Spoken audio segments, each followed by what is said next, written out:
Hey, hi. How do you access the videos that you have been doing in Grok Imagine? Okay. I believe you may be like me. I've been creating a lot of videos, and there's a time I just wanted to see what I've been creating. Okay, for the last few weeks.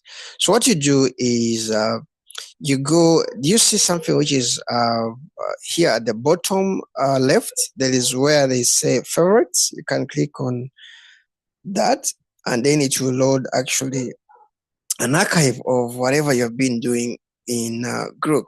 Okay. In other words, the favorites is how you can access all the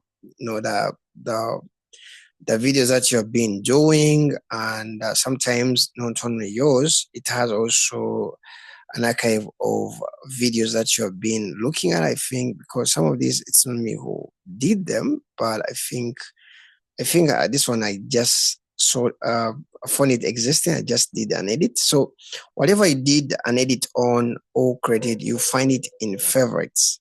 Now, if you don't see that icon on the bottom left, what you do is you just go to grok.com/imagine slash favorites. So also this can really load what you've been doing in Grok.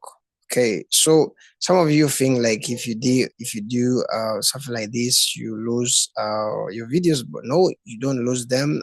Grok really saves everything that you do. You just have to access it via the favorites link. Okay, if you're interested in videos like this about using Grok to do video generation, image stuff, you can subscribe on my YouTube channel, and I'll see you in the next video. Bye bye.